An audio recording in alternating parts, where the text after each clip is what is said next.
और नीचे जो वो सब्सक्राइब का बटन है ना, उसको हिट करो, जल्दी से करो सब्सक्राइब। नमस्कार, मी स्वाती कुंभार, वार्ता जगत न्यूज चॅनल मध्ये आपणा सर्वांचं स्वागत। स्वातंत्र्य दिनी निगडी प्राधिकरण येथे बीएसएनएलच्या ऑप्टिकल फायबरचे काम करणाऱ्या निष्पाप 3 कष्टकरी कामगारांचा मृत्यू झाला। याला 6 दिवस उलटले तरी गुन्हा नाही, मदत नाही। यामध्ये बीएसएनएल विभाग, जिल्हा अधिकारी, कामगार विभाग व पोलीस प्रशासन यांच्याकडे पाठपुरावा सुरू असून प्रशासकीय यंत्रणा एकमेकावर जबाबदारी ढकलत आहेत। या प्रकरणी आज कष्टकरी कामगारांची जबाबदारी ढकलायची नाही म्हणत कष्टकरी संघर्ष महासंघाचे तर्फे कामगार नेते काशीनाथ नकाते यांच्या नेतृत्वात कामगार आक्रोश आंदोलन करण्यात आले। बीएसएनएल कार्यालय चिंचवड येथे झालेल्या आंदोलनात राज्य संघटक अनिल बारोकर, कार्याध्यक्ष राजू बिराजदार, उपाध्यक्ष राजेश माने, महिलाध्यक्षा माधुरी जलमुलवार, मनपा सदस्य सलीम डांगे, किसन भोसले, आयोजक संभाजी वाघमारे, लाला राठोड, रज्जाक शेख, नंदा जाधव, मनोज यादव, नंदू आहेर, सहदेव होनमने, सुनंदा लोंढे, रुक्मिणी जाधव, मनीषा हाके, बाबा मारणे, सय्यद अली, अशोक पगारी, मुमताज शेख, सुनीता पोद्दार, सलीम हवालदार, शरद कोळी, अंबालाल सुखावल यांच्यासह पुणे जिल्ह्यातील विविध कामगारांनी सहभाग नोंदवला। नखाते म्हणाले की देशवासियांसाठी महत्त्वाचा स्वातंत्र्य दिन म्हणून 15 ऑगस्ट स्वातंत्र्य दिनानिमित्त सुट्टी असतानाही कामगारांना चुकीच्या ठिकाणी चुकीच्या वेळी निगडी प्राधिकरण येथे कामास लावण्यात आले व त्यांना सुरक्षिततेची साधने न देता मदत कक्ष अथवा आपत्कालीन परिस्थितीत मदत करणारी व्यवस्था सोबत न घेता ड्रेनेज लाईन मध्ये सोडल्यानंतर मृत्यू होऊ शकतो याची माहिती असताना सुद्धा अशा प्रकारच्या निष्काळजीपणामुळे ऑप्टिकल फायबर केबल टाकणे दुरुस्तीचे काम करण्यास लावले। एक कामगार कामासाठी आत गेल्यानंतर त्याला अस्वस्थ वाटत होते म्हणून त्यांनी आवाज दिला, म्हणून दुसरा आणि नंतर तिसरा असे गेले। असे एक एक करून तिघांचा स्वातंत्र्य दिनी भयावह दुर्दैवी अंत झाला। यात लखन धावारे, दत्ता होनाळे, साहेबराव गिरशेटे हे निष्पाप कामगार मृत पावले आहेत। बिराजदार म्हणाले की हे सर्व घडले आहे अक्षम्य चुकांमुळे व बेजबाबदारपणे, सुरक्षिततेची साधने न मिळाल्यामुळे। यात दोषी असणारे संबंधित ठेकेदार व बीएसएनएलचे यातील दोषी अधिकारी यांच्या चुकांमुळे, दुर्लक्षामुळे झाले आहे, म्हणून यातील संबंधित सर्व दोषींवर मनुष्यवधाचा गुन्हा तसेच इतर कडक गुन्हे दाखल करणे गरजेचे आहे। यात बाबासाहेब वाघ या कामगाराने तत्परता दाखवून आरडाओरड केली व ते ड्रेनेजमध्ये नलिकेमध्ये उतरले नाहीत म्हणून त्यांचा जीव वाचला। बारोकर म्हणाले की अशा घटना वारंवार घडत आहेत, यावर योग्य ती दखल शासन, कामगार विभाग, पोलीस प्रशासन, महानगरपालिका यांनी सुरक्षाबाबत योग्य ती कठोर पावले उचलण्याची गरज आहे। दोषींवर गुन्हे दाखल करून कडक शासन करावे तसेच मृतांच्या वारसांना प्रत्येकी 10 लाख रुपये अर्थसहाय्य करावे। कामगारांच्या सुरक्षेबाबत व सामाजिक सुरक्षाबाबत कष्टकरी कामगारांनी मोठ्या घोषणा दिल्या। आंदोलन स्थळी येऊन बीएसएनएलचे अधिकारी DP Shinde, deputy general manager BSNL Chinchwad यांच्यासह इतर अधिकारी यांनी येऊन निवेदन स्वीकारले। यावेळी यावर योग्य ती कारवाई करू तसेच वरिष्ठांना याबाबत अहवाल पाठवू असे त्यांनी आश्वासित केले। श्रमिक कष्टकरी एकजुटीचा हम सब लढेंगे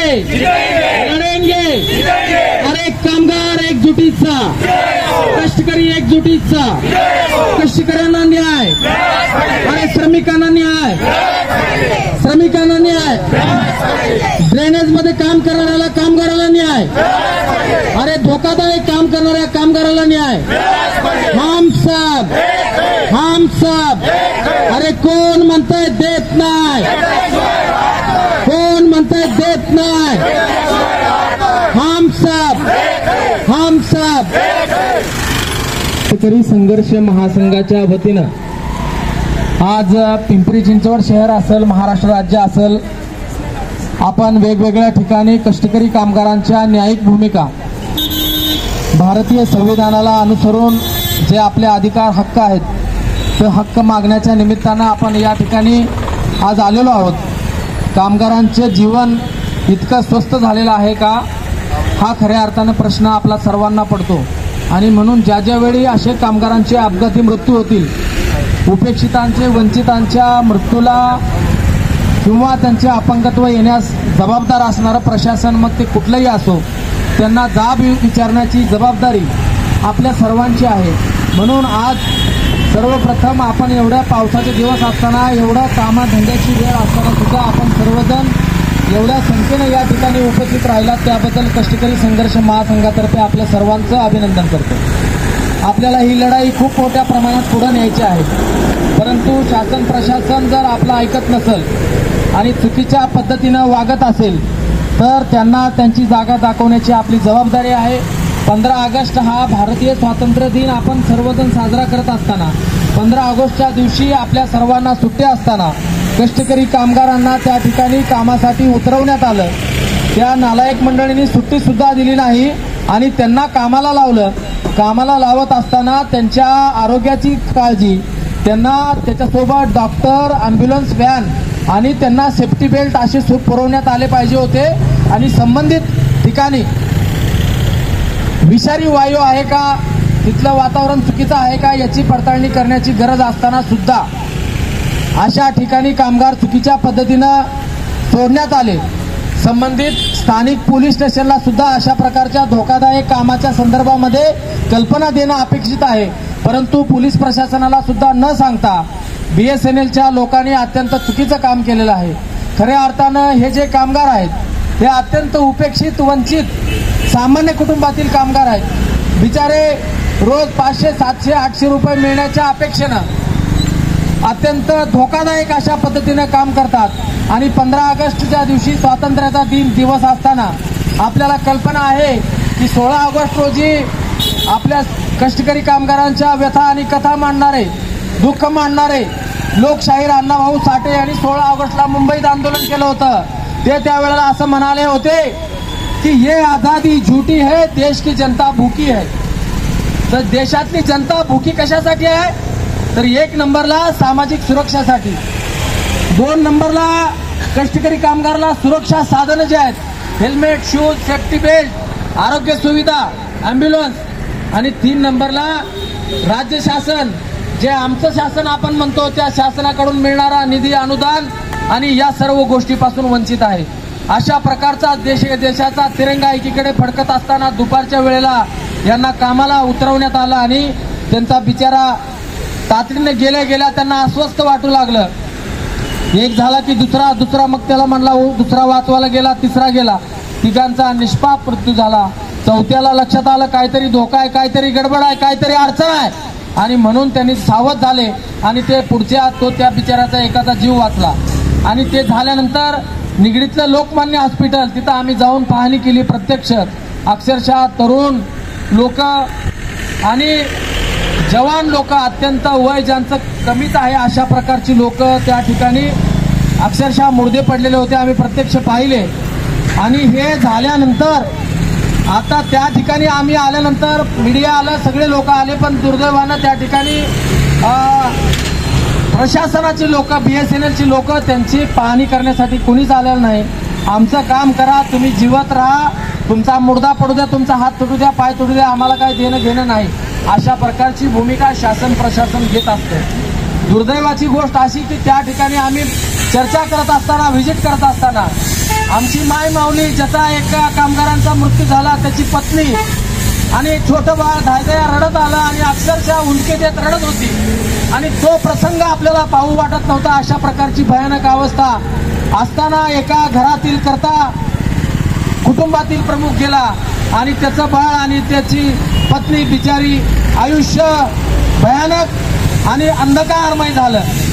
तर मला वाटतं अशा लोकांचं जीवन वाचवण्यासाठी, अशा लोकांना न्यायिक अधिकार देण्यासाठी, भारतीय संविधानाने दिलेले जेवढे काही अधिकार आहेत ते अधिकार मिळवून देण्यासाठी म्हणून तुम्ही आज या शहरातल्या 25 लाखापेक्षा इथं असणारे 100 लोक 25 लाखापेक्षा मोठे आहेत का? कारण तुमची भावना, तुमचं मन मोठं आहे, तुमचं हृदय मोठं आहे की जो मेलेला माणूस आहे तो माझा कोणीतरी भाऊ आहे, नात्याने नसला, तो आमची कामगार कष्टकऱ्यांची जी वर्ण आहे, आमची ती काष्टकऱ्यांची जात आहे, आभाळाची आम्ही लेकरे, काळी माती आई, जात वेगळी नाही, आम्हा धर्म वेगळा नाही, हे दाखवून देण्यासाठी आपण तुम्ही या ठिकाणी आलेला आहात. आणि कष्टकऱ्यांच्यासाठी जे जे करावं लागेल ती करण्याची आमची भूमिका आहे हे तुम्ही सांगण्यासाठी या ठिकाणी आलेला आहे. त्याच्यामुळं तुमची ताकद, तुमची उपस्थिती लाख मोलाची नाही, कोट्यावधी मोलाची आहे हे मला ठामपणे आपल्याला विश्वासानं सांगायचं आहे.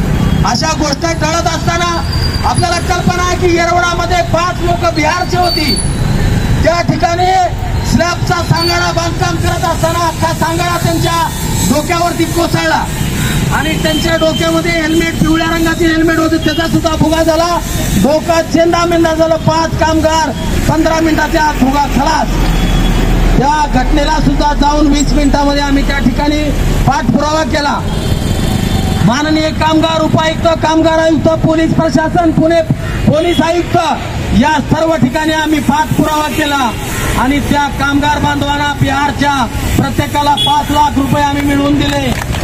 हे आम्ही त्या कुटुंबावर उपकार केले नाही, पण आमचं जे कर्तव्य आहे प्रत्येकाला 5-5 लाख रुपये, 25 लाख रुपये मिळवून देण्याचा आम्ही छोटासा प्रयत्न केला.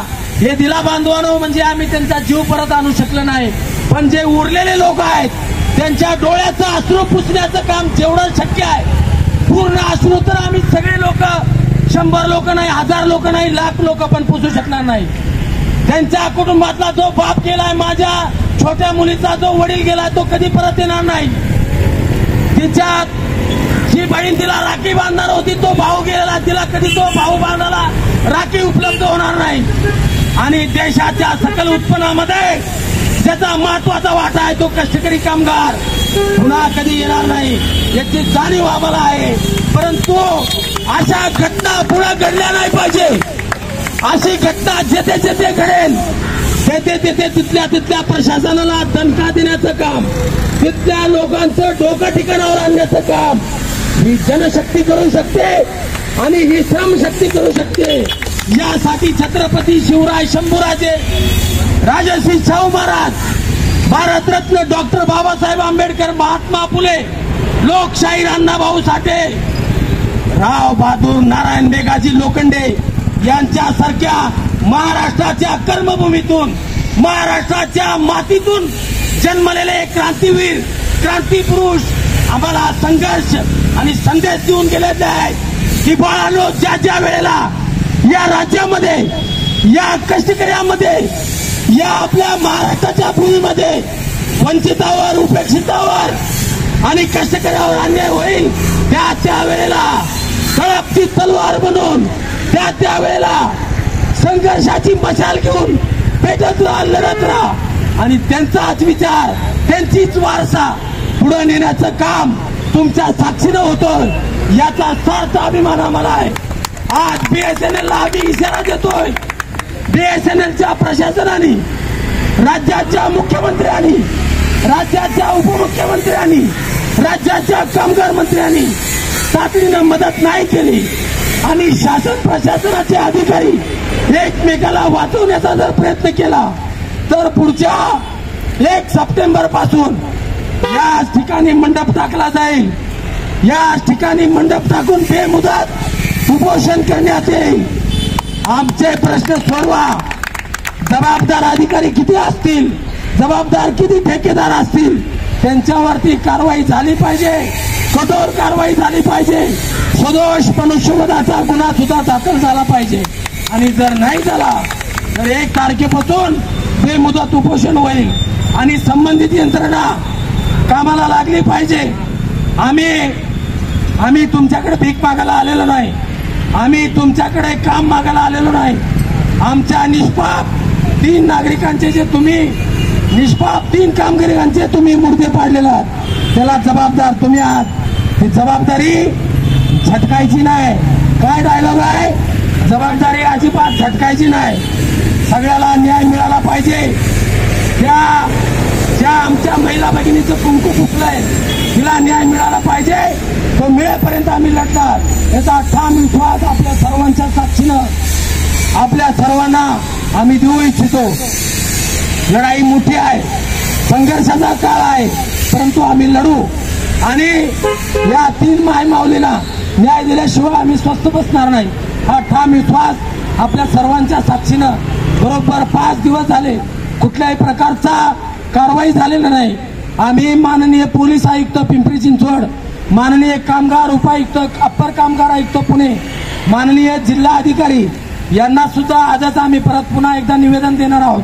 16 ऑगस्टला सुद्धा आम्ही पत्र व्यवहार केलेला आहे. कायदेशीर मार्गाने, लोकशाही मार्गाने आंदोलनाची लढाई सुरू राहील आणि न्याय देण्याची भूमिका आमची नक्कीच राहील. मी आपल्या सर्वांना जोरदार जिंदाबाद करतो, सलाम करतो। या आंदोलन आपण या ठिकाणी उपस्थित राहिलात आणि या मृत कामगारांच्या कुटुंबियाच्या केवळ 3 कामगारांच्या सोबत 300 लोक नाहीतर 3000 लोक उभे राहतात, भविष्यामध्ये 3 लाख सुद्धा उभा राहतील हा विश्वास आपण त्या कुटुंबियांना दिलाय, राज्यातील आणि शहरातील कामगारांना दिलाय। त्याबद्दल तुम्हाला लाख सलाम करतो आणि माझ्या शब्दांना विराम देतो।